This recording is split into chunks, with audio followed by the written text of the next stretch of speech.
Good morning, students. In the last class, we discussed about types of guarantees, specific and continuing, and how continuing guarantees revoke. Now, today we are going to discuss about the rights of surety. Surety यानी कि वो व्यक्ति जिसने आपकी guarantee ले रखी है. Now surety की राइट जो है तीन तरीके से होती है. Right against the principal debtor, right against the creditor and right against co surety. यानी कि डेटर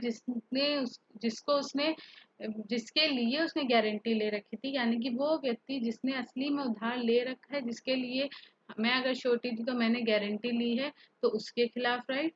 फिर जो है क्रेडिटर, जिसको पैसा वास्तव में लौटाना था, जिसने पैसे उधार दिए थे, उसके लिए खिलाफ राइट. और तीसरी है को श्योरिटी. पहले बता दूं को श्योरिटी क्या होता है. को श्योरिटी अगर किसी एक चीज के लिए दो या दो से ज्यादा व्यक्तियों ने गारंटी ले रखी है, तो उसे कहेंगे को श्योरिटी. ठीक है. जब दो या दो से ज्यादा श्योरिटीज हो एक ही कॉन्ट्रैक्ट के लिए, तो वो होंगे को श्योरिटी. अब सबसे पहले पढ़ेंगे right against the principal debtor. ठीक है. तो right against the principal debtor में सबसे पहली राइट है, इंपॉर्टेंट राइट है, राइट ऑफ सब्रोगेशन. सेक्शन है 140. Right of subrogation. सब्रोगेशन मतलब क्या होता है. सब्रोगेशन मतलब होता है किसी के, जैसे कि सब्रोगेशन मतलब किसी की प्लेस ले लेना. ठीक है. मैं पहले रीड कर देती हूँ तो समझाऊंगी, तो आपको समझ में आएगा. वेयर अ गारंटीड डेप्थ हैज बिकम ड्यू और default of the principal debtor to perform a guaranteed duty has taken place, the surety upon payment or performance of all that he is liable for is invested with all the right with the creditor had against the principal debtor. अब इसका मतलब क्या हुआ. ठीक है. जैसे ही जो depth था, मानिए मैं श्योरिटी थी, मैंने बी की गारंटी ले रखी थी. ठीक है. और ए को पैसा वापस लौटाना था, यानी ए क्रेडिटर था, बी प्रिंसिपल डेटर था और मैं थी श्योरिटी. ठीक. अब जो है क्या हुआ कि बी ने जब बी पैसा नहीं चुका पाया, तो उसकी जगह क्रेडिटर किससे मांगने आया. मुझसे मांगने आया. मैं श्योरिटी थी तो मुझसे मांगने आया. मैंने वो पैसे लौटा दिए. ठीक है. अब जैसे ही मैंने पैसे लौटा दिए, मैं जो हूँ अब क्रेडिटर के शूज में स्टेप कर लूंगी. इसका क्या मतलब हुआ कि मैं जो हूँ क्रेडिटर की पोजीशन ले लूँ. जो राइट्स अभी तक क्रेडिटर के पास थी डेटर से पैसे वसूलने की, वो सारी राइट मेरे पास आ जाएंगी जैसे ही मैं पैसे को चुका दूंगी. ठीक है. मैं क्योंकि मैंने पैसा तो चुकाया है. किस लिए मैंने पैसा चुकाया था. मैंने कॉन्ट्रैक्ट किया था, मैंने पैसा चुकाया था, बाद में मुझे बी वापस लौटाता, तो उस पैसे को जो मैंने बी के लिए उस समय चुकाया, जब बी नहीं चुका पाता, तो उस पैसे को वापस लेने के लिए जो है मैं क्रेडिटर के शूज में एंटर कर जाऊंगी. यानी कि मेरी पास वो सारी राइट्स आ जाएंगी जो एक क्रेडिटर के पास होती अपना पैसा वापस लेने के लिए. किससे. बी से. अगर मैं नहीं होती तो जो जो राइट्स ए इस्तेमाल करता बी से पैसा वापस लेने के, वो सारी राइट्स अब मेरे पास आ जाएंगी क्योंकि मैंने बी की तरफ से पैसे को पेमेंट किया है. मैं एक बार और रीड करती हूँ. Where are guaranteed debt has become due. जो जो कर्जा जिसके लिए हमने गारंटी ले रखी थी, वो ड्यू हो गया. और default of the principal debtor to perform a guaranteed debt duty has taken place. या फिर कोई गारंटीड ड्यूटी थी जिसके लिए मैंने गारंटी ली थी, उसका डिफॉल्ट हो गया, यानी कि प्रिंसिपल डेटर उसको परफॉर्म नहीं कर पाया. The surety upon payment of performance of all that he is liable for. अब श्योरिटी ने क्योंकि श्योरिटी ली थी, तो उसको वो जिस चीज की श्योरिटी ली थी उस चीज को चुकाना उसकी लाइबिलिटी थी. तो surety upon payment of performance of all that he is liable for. जो जो भी श्योरिटी की लाइबिलिटी थी, उस लाइबिलिटी को पूरा करनी है. यानी कि बी की तरफ से अगर उसकी लाइबिलिटी थी पेमेंट करने की, या बी की तरफ से उसकी लाइबिलिटी थी उस काम की परफॉर्मेंस करने की, तो अगर उसने वो चीजें कर दी हैं ऑन पेमेंट और performance all that he is liable, जो जितनी भी चीज के लिए वो लायबल था वो सबका अगर पेमेंट हो गया है, is invested with all the right with the creditor had against the principal debtor. जैसे ही श्योरिटी पेमेंट कर देगा, वैसे ही जो है उसके पास वो सारी राइट्स आ जाएंगी जो एक क्रेडिटर के पास होती डेटर के लिए. ठीक है. एक लाइन और पढ़ देती हूँ. This right is known as right of subrogation. It means that on payment of the guaranteed debt, जैसे ही गारंटी डेट का पेमेंट किया जाएगा, किसके द्वारा. श्योरिटी के द्वारा. और performance of the guaranteed duty the surety steps into the shoes of creditor. अब वो सारी तरीके श्योरिटी अपना सकता है बी से वो पैसा वसूलने के जो उसने बी की तरफ से पे कर दिया है, जो क्रेडिटर अपनाता है डेटर से पैसा वसूलने के लिए। राइट ऑफ सब्रोगेशन सेक्शन है 140। ठीक है, समझ में आ गया होगा मेरे ख्याल से राइट ऑफ सब्रोगेशन। इसके बाद है सेक्शन 145, ये भी एक राइट है अगेंस्ट द प्रिंसिपल डेटर।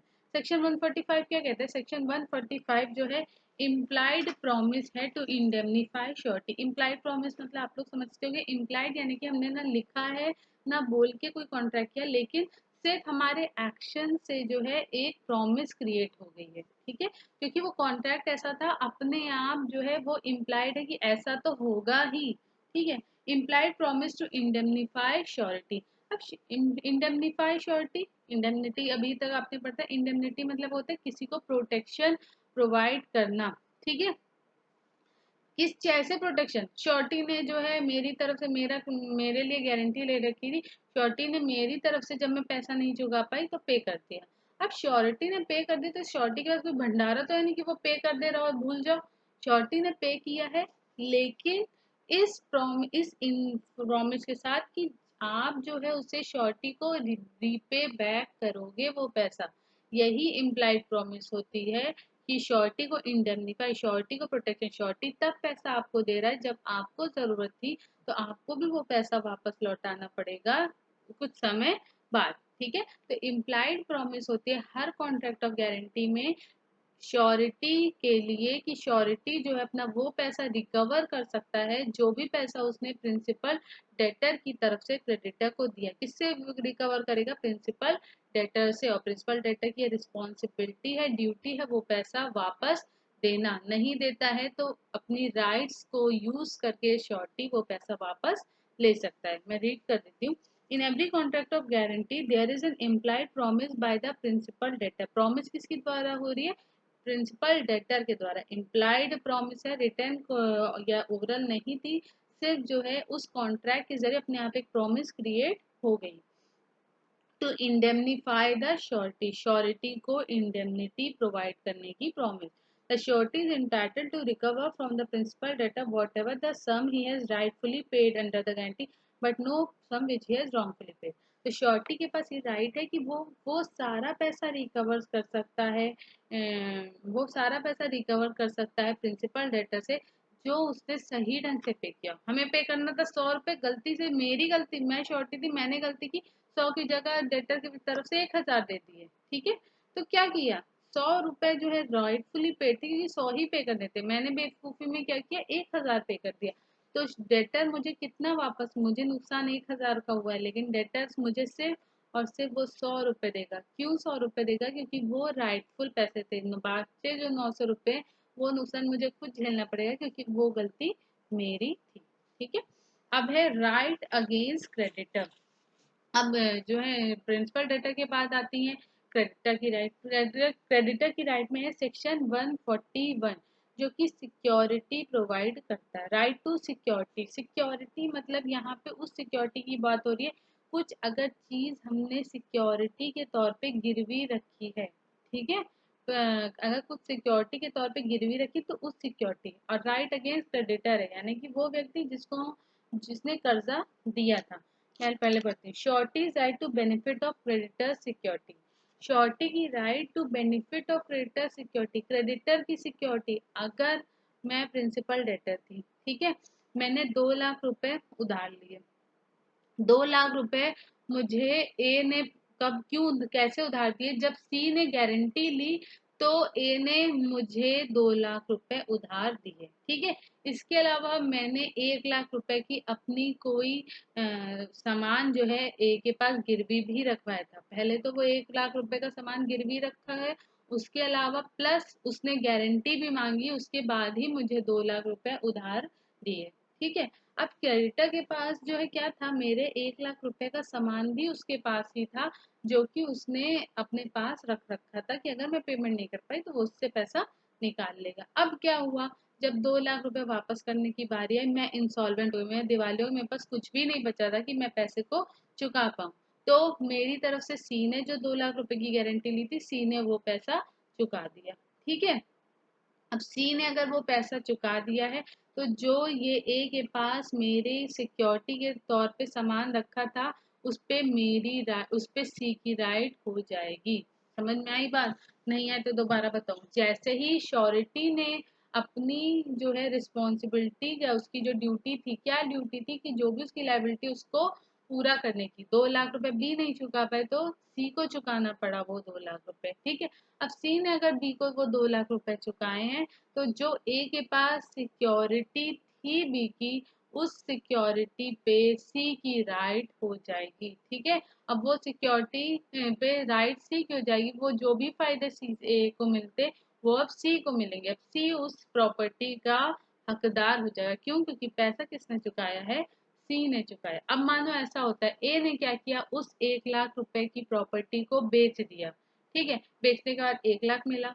अब 2 लाख बी ने नहीं चुकाए थे, अब सी ने कोई पैसा नहीं चुकाया था। बी ने ए ने क्या किया, जो उसके पास सामान रखा था सिक्योरिटी के तौर पे उसको बेच दिया बी के, तो 1 लाख रुपए उसके पास आए।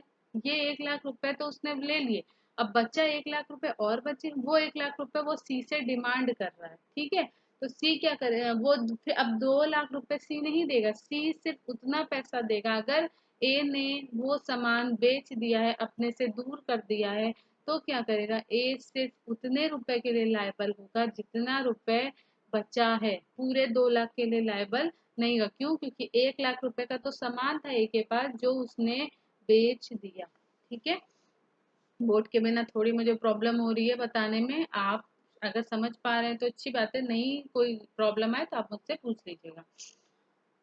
मैं पढ़ती हूँ एक बार। A surety is entitled to the benefit of every security which the creditor has against the principal debtor at the time when the contract of suretyship is entered into। Surety के पास जो भी अगर सिक्योरिटी के तौर पे कोई सामान creditor के पास रखा गया है प्रिंसिपल डेटर का, तो उस सारे सामान की जो है श्योरिटी के पास राइट होती है, बेनिफिट होता है। वेदर द श्योरिटी, हाँ भले ही जब श्योरिटी का कॉन्ट्रैक्ट एंटर हुआ था, श्योरिटी को उस सिक्योरिटी के बारे में मालूम हो या ना मालूम है इससे फर्क नहीं पड़ेगा। अगर कोई सिक्योरिटी थी जो कि क्रेडिटर के पास रखी गई थी तो सिक्योरिटी पे श्योरिटी का अधिकार होगा। ठीक है। if the whether the surety knows of the existence of such security or not, and if the creditor loses or without the consent of the surety parts with such security। अब क्या हुआ, अगर creditor उस security जो कि रखी थी उसको खो देता है या फिर उसको बेच देता है, ठीक है, बिना सिक्योरिटी को कंसेंट लिए, ठीक है, बिना श्योरिटी के कंसेंट के बेच दिया या खो दिया, तब क्या होगा, the surety is discharge to the extent of value of surety.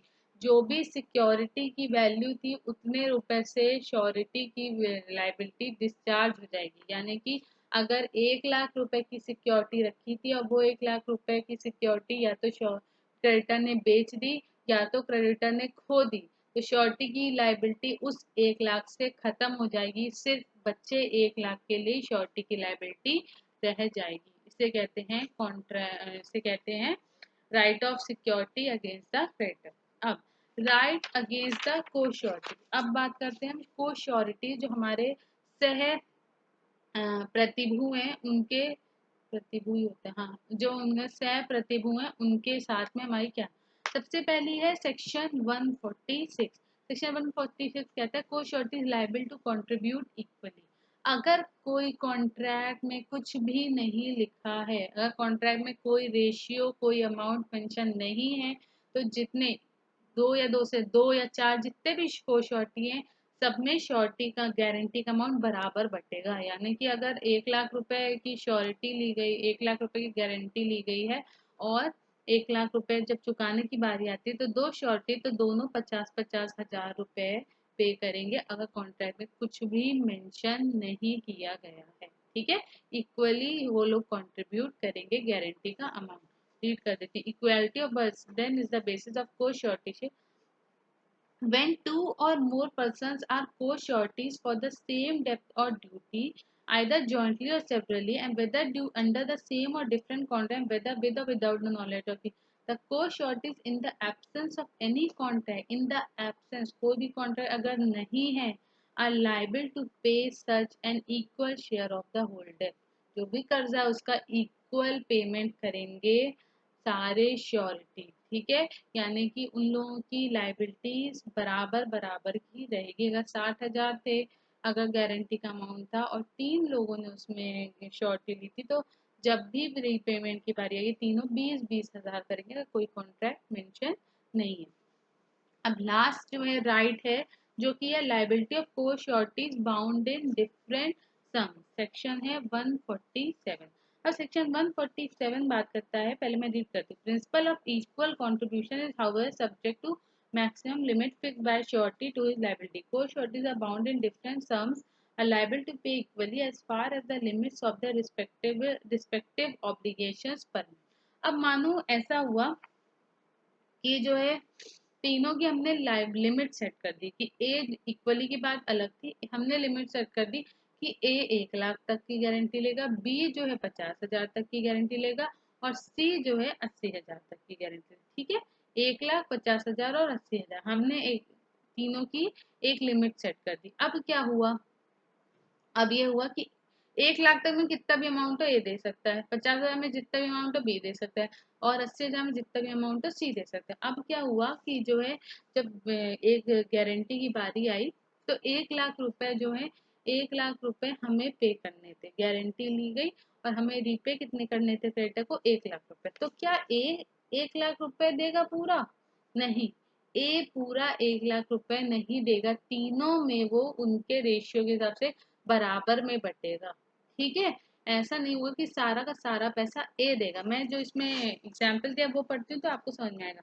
A B C are sureties for D, enter into three several bonds each in a different penalty, namely A 1 lakh रुपए, B 2 लाख रुपए, C 4 lakh रुपए, ठीक है। A ने 1 लाख रुपए की guarantee, B की है लिमिट 2 लाख की और C की है 4 लाख की। Condition for D is duly accounting to E। D में अब डी के लिए उन्होंने गारंटी ली थी जो कि ई को पे करना था, ई क्रेडिटर था, डी जो है प्रिंसिपल डेटर था और ए बी सी क्या थे, श्योरिटी थे, ठीक है। D makes default to the extent of 3 lakh. अब डी ने क्या किया, पैसा ना चुकाने में उसने गड़बड़ी की, 3 लाख रुपए जो है नहीं चुका पाया, ठीक। अब गारंटी ली थी ए बी और सी ने, ए बी और सी को चुकाना पड़ेगा क्योंकि डी नहीं चुका पा रहा है। 3 लाख रुपए था, तो क्या होगा, A B C are liable to pay, कितना पे करेंगे, ए की 1 लाख थी, बी की 2 लाख थी, सी की 4 लाख थी, तो क्या सी की 4 लाख थी तो पूरा का पूरा सी पे करेगा? नहीं, तीनों इक्वली पे करेंगे, यानी कि 1 लाख ए, 1 लाख बी, 1 लाख सी, ठीक है। अब ऐसा होता कि मानो ए की 85,000 होती, तो क्या होता, ए अपनी फुल लिमिट का 50,000 देता, बाकी दोनों आपस में बांट लेते, ठीक है। इसे कहेंगे right of sureties bound in different sum, section है 147। I hope I have made myself clear about the rights of surety.